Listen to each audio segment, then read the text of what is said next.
Hello friends, second design in our 6 parts of new free motion designs from inspiration around us. If you've recently been to the Voortrekker Monument and you've gone to the top, you would recognize these sandstone windows, and that design that's in those windows are magical. Now, don't be scared. It looks complicated, but it is not, because we're going to work with grid lines. And I'm going to break it down into section by section for you. And this is how it goes. All straight line work, no curves or anything like that yet. Straight lines are always a little bit easier to work with. So I've already done my setup. You'll see this is what our design is going to look like. And it will make a wonderful fill in any area.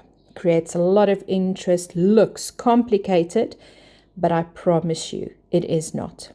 Okay, so I'm on the right layer, and what I need you to do is now on your fabric you are going to mark out a grid, and this is what you'll see that I have.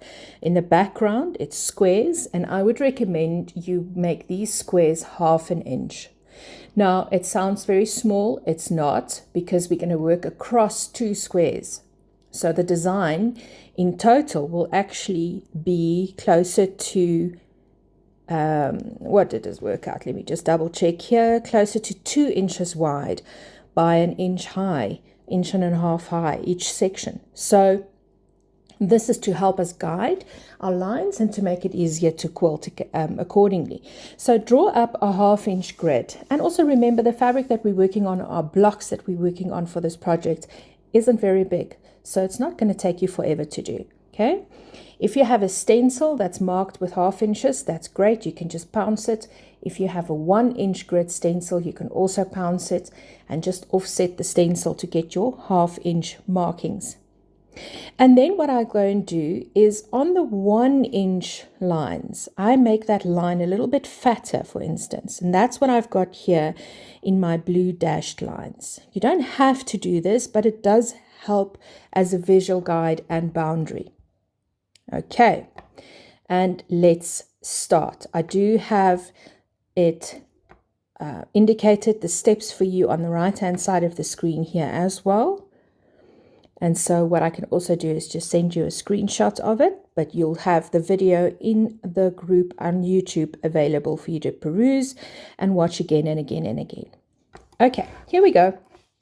I have my pen. I'm on the correct layer. I just want to check my pen thickness. Perfect. We are going to start bottom left corner, for instance, and we're just going to go diagonally to the top, and we're going to do that across 2 squares.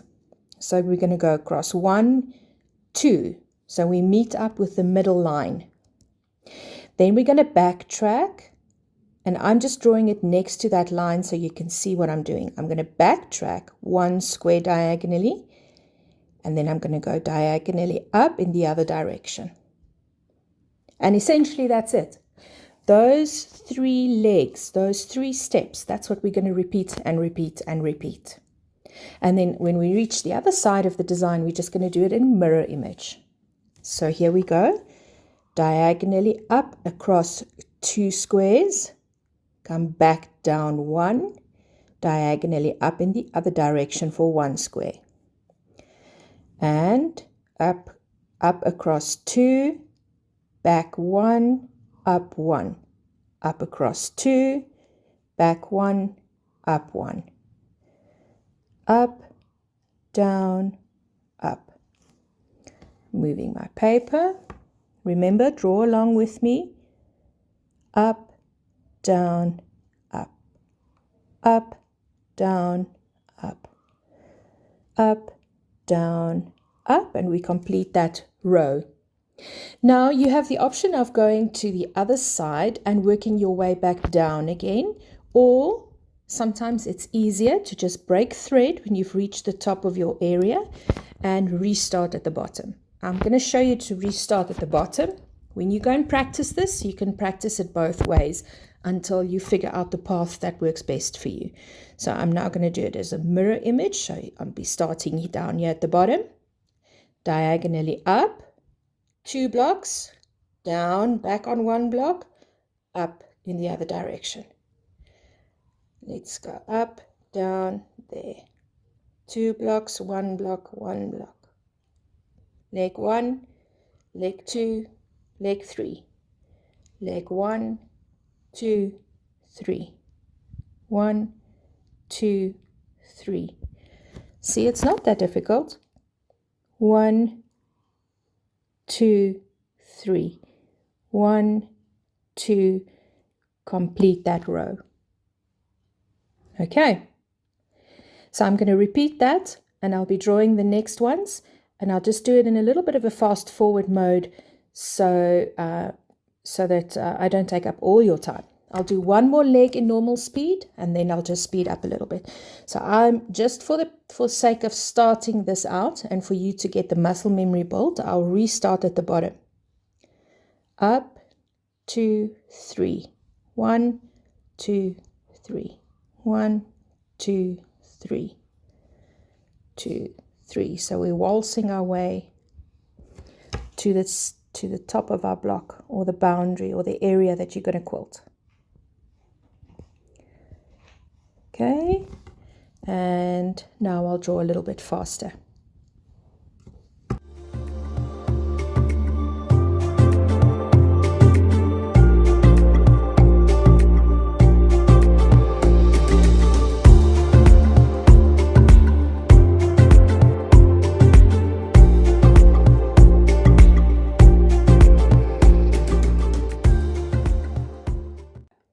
That wasn't too difficult. And look at the interesting pattern that it creates.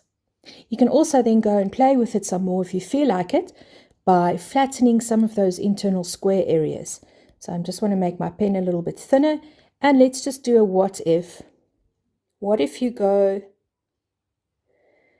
and you flatten these squares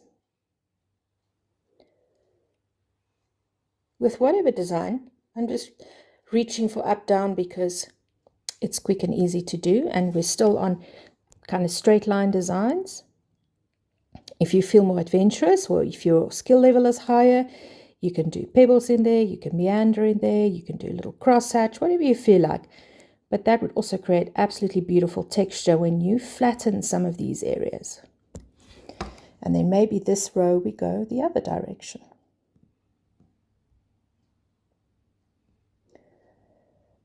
Just going to go fairly quickly here. Don't nod off. Just bear with me. You will be absolutely surprised when you quilt this about how beautiful this design looks on fabric. I will still get to doing the stitch outs. That is on the plan for the month, so that I can show you all of these designs that we've done, the actual stitch outs. Right, there we go. That's our monument window design number 2. Draw along, stitch along, practice, have fun with it. I will post the link for you in the WhatsApp group as well, and you'll have access to it at any time. See you next month.